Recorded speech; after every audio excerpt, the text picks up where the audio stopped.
Gojo had enough and said, get that weak shit out of here and press this man Hanami against the wall. And what is good, y'all? Today, Psycho FTX is back with his part 2 for the Shibuya Menace incident. Now, last time, we were really focused on Toji back in the hidden inventory arc. But today, I think we are moving forward from there because I see Sukuna on the thumbnail.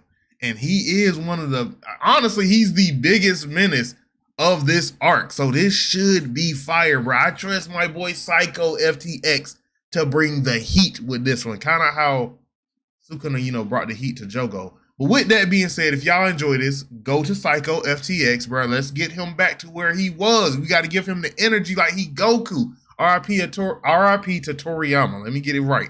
Look, but you can hit him with the goodness. All right, that's like, comment, subscribe, share. Lock it in by hitting the bell. That is the goodness. Hit him with it. And if y'all enjoy my reaction, well, hit your boy with it as well. With that being said, let's get to it.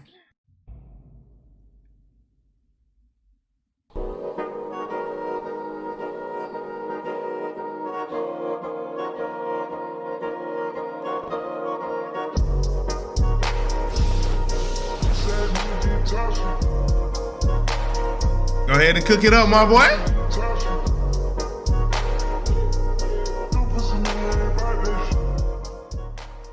Ah, yes. You seen the title, so you already know what we're covering today. Part 2 of one of the most dangerous and entertaining arcs when talking about anime. The Shibuya Menace incident. Now, for those of y'all who saw the last part, you're already up to speed, so you're good. But let me do a quick recap for the new folks. And after watching what transpired last episode, I think we all could for the new folks, like, go back and watch that one too, all right?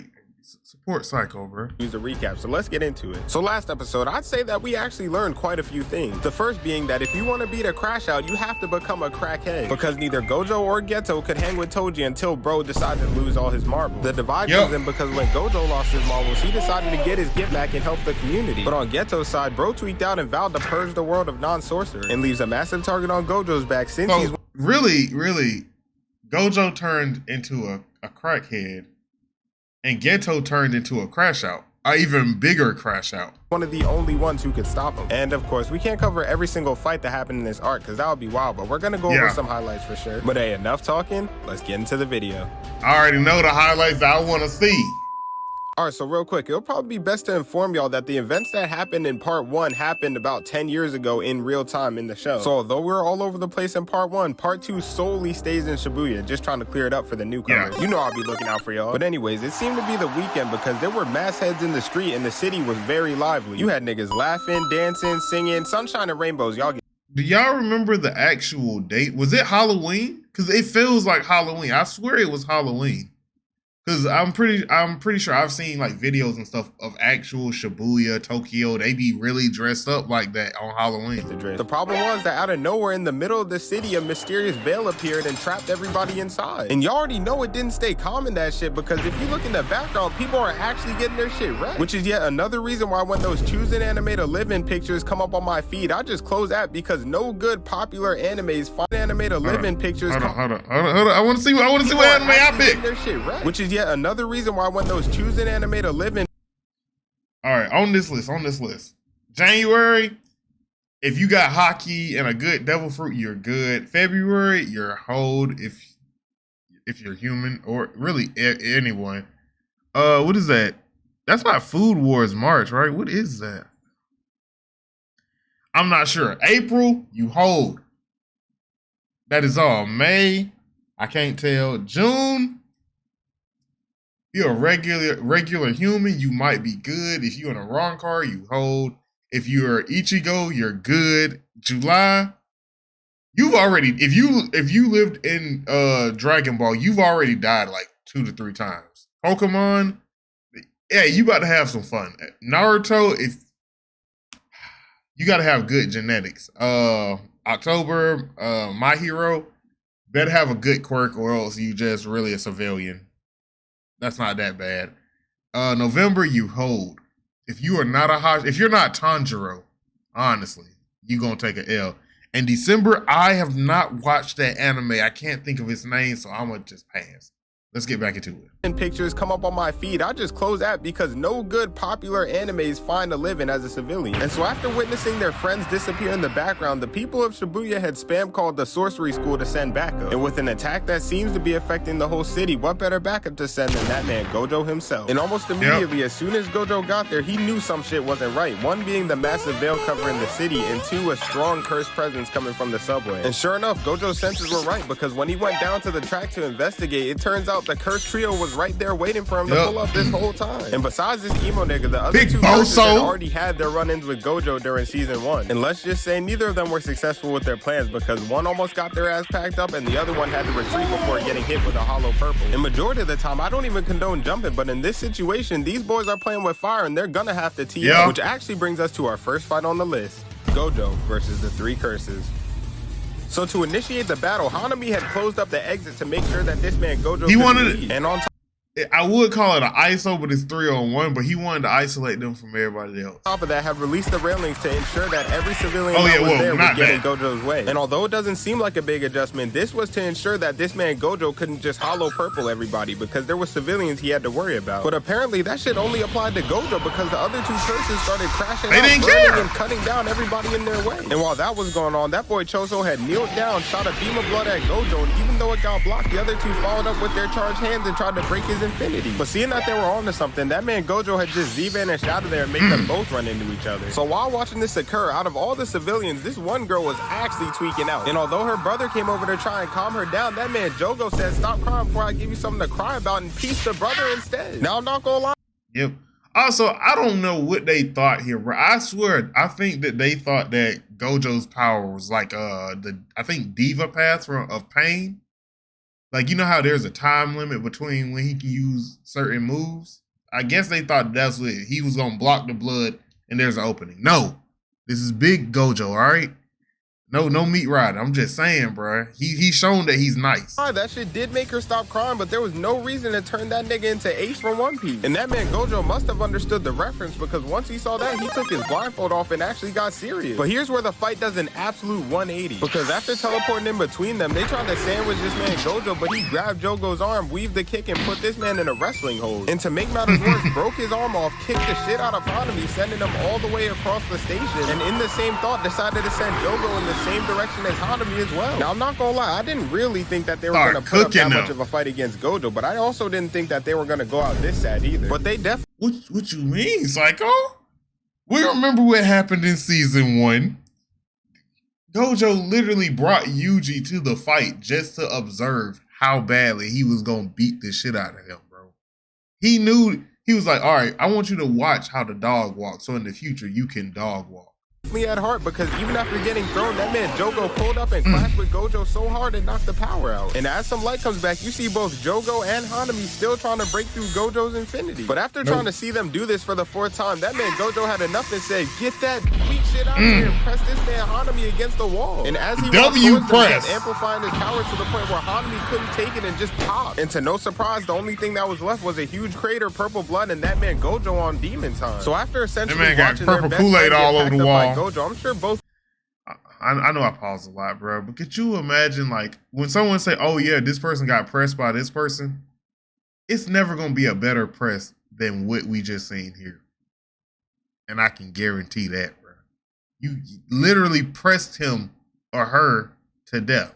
These 2 curses remaining realized they weren't built for this. But that doesn't mean that they didn't have one more trick up their sleeve. Because this train that you see here, although it doesn't look like much, actually had hundreds of cursed spirits waiting to pop out and attack the leftover people. But you already know Gojo was not finna let this shit slide. Because at that exact moment, bro had domain expansion outwards, activating limitless the infinite void for 0.2 seconds to slow down time. And look at bro turn into a D1 track star, eliminating every single curse that came off that train in a timely manner. He was really out here moving like Sonic, and look at his face. Bro's truly locked in. And because of that, was able to eliminate 1,000 curses in a span of 299 seconds. Which, to put into perspective, is an S-tier stat line that no other sorcerer has accomplished. But we already knew this man Gojo was built different, and that's not the problem. The problem was that when Gojo turned around, he saw a box on the floor, and it turned out to be a prison realm seal, set up by none other than Gojo's former friend, Geto Suguru. Now, for those of y'all who don't watch JJK and are confused, the prison realm is essentially a special box that can seal anyone and everyone and cut them off from the outside outside world. And it turns out the actual reason the curses wanted to 1v3 was to stall Gojo for the 20 minutes that it took to set the prison realm up. Needless to say, when this first happened, the community was pissed, because at the time, Gojo was the #1 reason why people even tuned in to watch the show. We also found out that that wasn't even Geto in the flesh doing all this, and when bro unstitched his head, it was a talking brain. Nigga was built like one of them shits off of the Ninja Turtles. What are them shits called? The Krang? Oh, hell.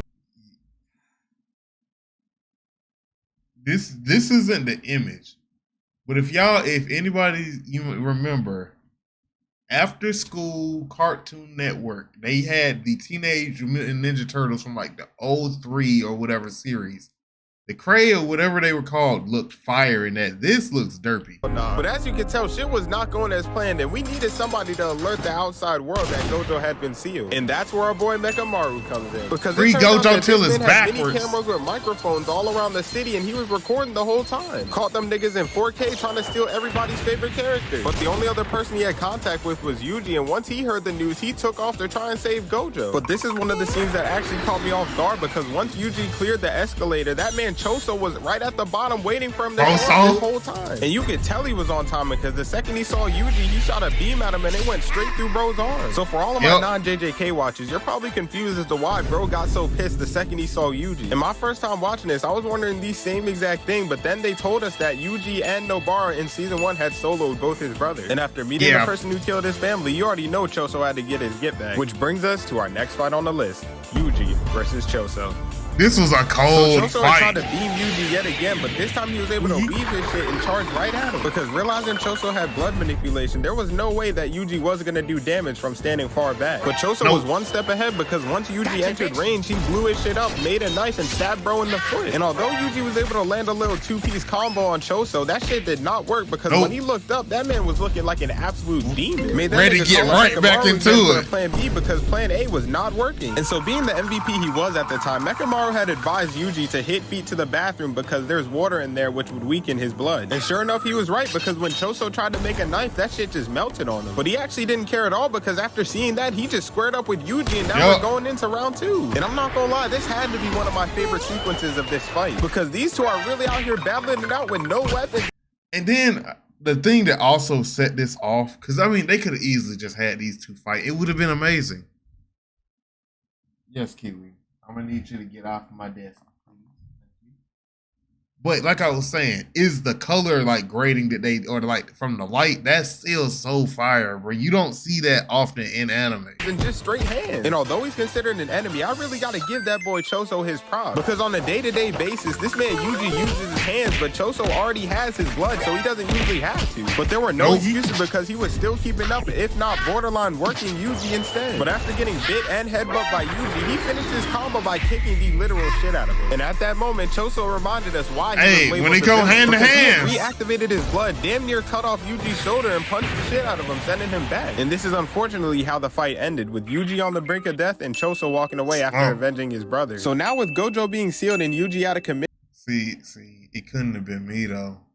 It couldn't have been me, because if I'm avenging my brothers, shoot, I might as well bring Geto Yuji's head. Yeah, I'm making sure. I'm gonna say it every time. Overkill is underrated. Take the head off, and because look, it's hard to grow a head back. If y'all pay attention, Gojo said, he told you, you left my head and my heart intact. That's where you fucked up. Mission. I'm not gonna lie, things were actually calm for a bit, but I'm gonna show you how two dumbass girls in a volcano had officially cooked the whole city of Shibuya. Because by now everybody knows that Yuji's counterpart, aka Vessel, is Sukuna. And in case you didn't know, that just sounds funny. Two girls in a volcano. A power boost with the max being 20. And not only did the girls feed him some, but Jogo pulled up with a whole pack in hand and started feeding them all to Yuji. And to no surprise, after like 5 minutes, that man Sukuna had came right out. And bro actually seemed like he was on chill timing today. So being the nice guy that he is, Sukuna had allowed both parties to ask him a question. And so the two girls had asked him if he could take down that fake Geto that had sealed Gojo earlier. And in return, they'd give him like 1 or 2 fingers to boost his power. But what these two girls don't realize is that you cannot bargain with the king of curses, because that shit. I was thinking the same thing. If you don't believe me, watch them both get packed up in less than 10 seconds. And after seeing this man Jogo knew that he couldn't ask no dumb shit. Look how wide his eyes are. But to keep a long story short, Jogo had asked Sukuna to join his crew of curses so that they could be unstoppable. And unexpectedly, he even agreed agreed, with the underlying fact that Jogo had to land a hit on him first. Which actually brings us to our next fight on the list, Jogo versus Sukuna.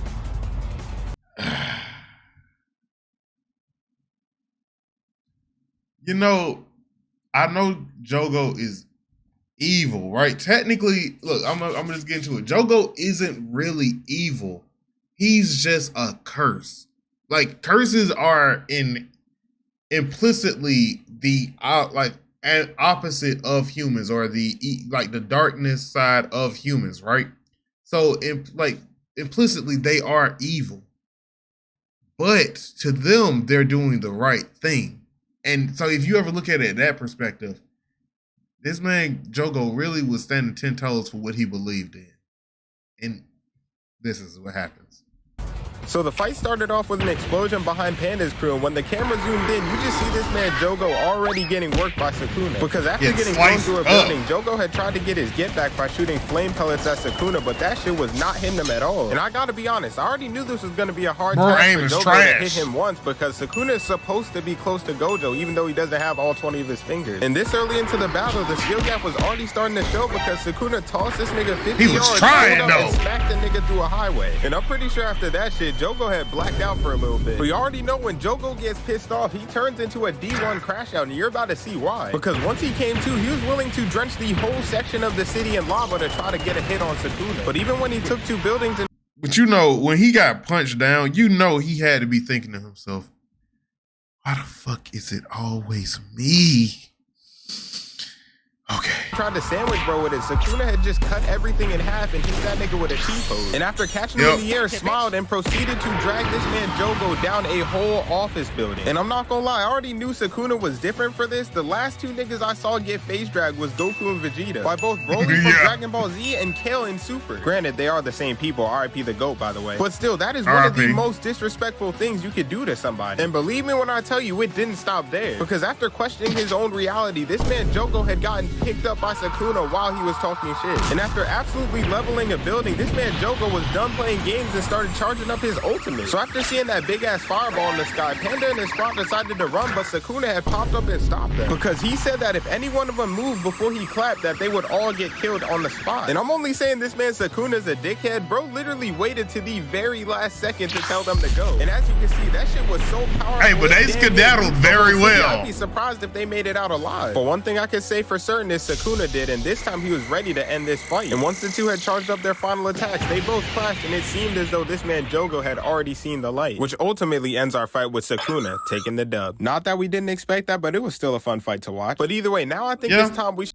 And again, it just gives me respect for Jogo. He took on literally the 2 strongest in the entire show. And I know he didn't want to fight Sukuna, but he still did it. Because, I mean, he could have been a bitch and just ran and got killed. But no, he squared up. He tried his hardest. So everybody give Jogo some respect, all right? Shift our focus to that boy Fushiguro, because we already know his dad's on the list for top tier crash outs, but I'm truly here to tell you the apple does not fall far from the tree. So for those y'all who don't watch JJK, Fushiguro has this overpowered ass move called the 10 shadows technique that's been passed down from his clan. And to explain this in the simplest fashion, yes, it spawns in an overpowered boss, but at the same time kills you and the opponent, which is why Sukuna had showed up at the perfect time and to save both these niggas from dying. And so after Mahoraga had gave Sukuna a little heat check and they both stood their ground, eventually they had knocked each other.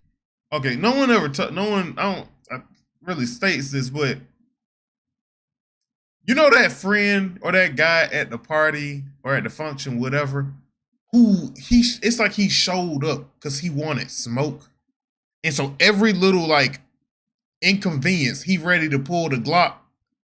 That's Megumi. Because he tried to pull Mahoraga out, at least I can think on 2 separate occasions that didn't require it. When him and Yuji fought that like dancer special grade, and pretty much Sukuna had to pull up and drop it. That was one, I'm pretty sure. And then Toto, he was gonna pull Mahoraga out and kill himself and Toto. Crash out, bro. He D1. Other way, and you could tell this was about to be a good matchup, which actually brings us to our next fight on the list, Sukuna versus Mahoraga. So after taking a handful of popcorn and not liking how it tastes, Sukuna had slashed the shit out of Mahoraga, but he pulled right back up and started dragging his ass through a building. And at the end, chucked him to the complete other side and forced Sukuna to go on the defensive. Bro had this nigga Sukuna doing cartwheels up a building until he was finally able to counter and made them both clash. And I still don't know how wasn't fighting for something. I still don't know how Sukuna did those backflips up a building. Also, this fight is looking very reminiscent of Dragon Ball Super. Before, I'll put money on it he is now. Because imagine getting your chest split in half just because this nigga didn't like the popcorn that he was eating. But at the same time, Mahoraga was still out here low-key getting worked, and Sukuna had tied him up and threw bro right into a building. But Mahoraga was not trying to go out like that because bro started chucking every car in sight at Sukuna's head. But Sukuna said, that was my whip. Shit out of here and slashed the whole building while catching Mahoraga's face in the mix. But what he does next actually makes Sukuna start thinking. Because for those of y'all who don't watch JJK, Mahoraga, although he doesn't look like much, is actually more dangerous than everyone thought he was. And we find out that this crash out Fushiguro had spawned in one of the most uncontrollable Shikigami of all of the 10 shadows, due to its special ability giving it the power to adapt to anything. Meaning that if Sukuna doesn't kill bro quickly, he's eventually gonna adjust to all his attacks and become unbeatable. And so after realizing he had to tee up, Sukuna had trapped Mahoraga in an airplane, and once it blew up, kicked him towards the direction of a swimming pool. And even though he tried to drown him out with the tower, bro had broke the tower, grew gills, and blew the swimming pool up anyways. And so once he charged at Sukuna this time, bro was not playing and slashed the shit out of him, sending him flying. So as you can see, the city is just completely destroyed and no building is in one piece. And even though those slashes had connected and were good hits, Sukuna would have to do better. Because at this point, bro was just eating them shits and out of nowhere started smiling. Oh no. And after seeing this, Sukuna said playtime's over and nigga activated his domain expansion. And so at this point, you just have a full-fledged standoff because Mahoraga's out here eating them shits, but Sukuna's not worried. He just keeps slashing. Bro was so unserious and confident that he just started dancing in the middle of the battle. And just as a side note, this nigga Sukuna did not give a damn about any human in the area, because when he activated his domain expansion, it goes out at least 140 meters from where he's at right now. And if you look closely, and somehow Benito Flakes, Inumaki got out of this only missing an arm. Like, I hate that he lost an arm, but only losing an arm is still crazy. See, that's why you almost failed, bro. I told you, get off the desk. Mahoraga's trying to adjust, but Sukuna's slashes are just too much for him. And my first time watching this, I was hyped because after not watching anime for a while and coming back to this fight, it was insane. But realizing Sukuna I know how that is, bro. Slashes, his next move would have to be something Mahoraga hasn't seen before. And you already know Sukuna was on it because he had bro cooked and charged up the same arrow he wiped Jogo with. And after firing off, caused a massive explosion, which would make it safe to say that Sukuna was the winner. Yeah, king of curses.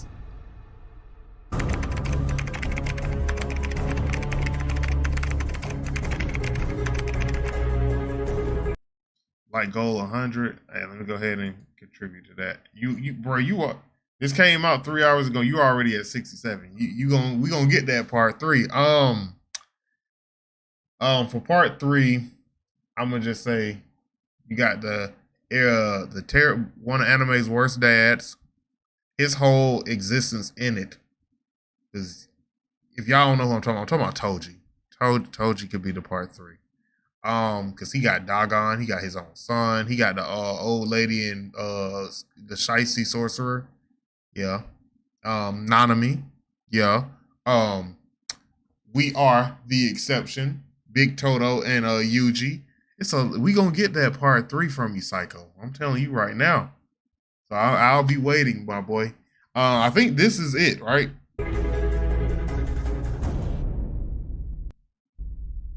All right, yeah, that's got to be it. There's literally a second. If he threw something in at the very literal last second, I don't know what to say about it. But you went over this, bro, very well. Like he was saying, I'm glad he, threw those, like interjected those points to let y'all know, because not everybody has been watching JJK. Hopefully, if you haven't watched it, this has inspired you to go watch it on all the respected sites, Crunchyroll. I think it might be on Netflix, whatever site that is on. And we not joining Luffy's crew. We don't fly Jolly Rogers. Because the thing with creators like Psycho FTX is he does what he does to inspire you to go and watch the original anime. He gives you his perspective, gives you some very great points about what happened. It's a short like recap, kind of, you know, his own thoughts around it. But it's to inspire y'all, right? We're trying to help out the production teams and the studios behind these. You know what I'm saying? But nah, Psycho, you cooked with this one, my boy. Good job breaking it down. We definitely getting that part 3. I'm gonna say it right now, we getting that part 3 because, look, for one, a lot of this was Gojo violating the pretty much the cursed trio. Even though Choso did just dip off, that's still wild. But like you were saying, bro, I'm not gonna call him Boso. The Chozo versus Yuji fight was immaculate. They were throwing good hands, and I don't know how much you're going to explain. Better yet, maybe not explain Choso and Yuji and everything for the people who haven't watched JJK, because they're, you know, if y'all don't know, bro, go watch it and you'll find out so much about them. But like I said, this Psycho has inspired somebody to go watch, bro. And hopefully after seeing my reaction here, I've inspired somebody as well. But with that being said, if y'all enjoyed this, go to Psycho FTX, hit them with the goodness. I normally never do it with a black screen, but you know what? All eyes on me. But that's like, comment, subscribe, share. Lock it in by hitting the bell. That is the goodness. Hit Psycho with it, just like, eh. And then if y'all, you know, you got enough energy mustered up, hit your boy with it as well. This has been your boy Reggie Wolf. I am signing out. Peace.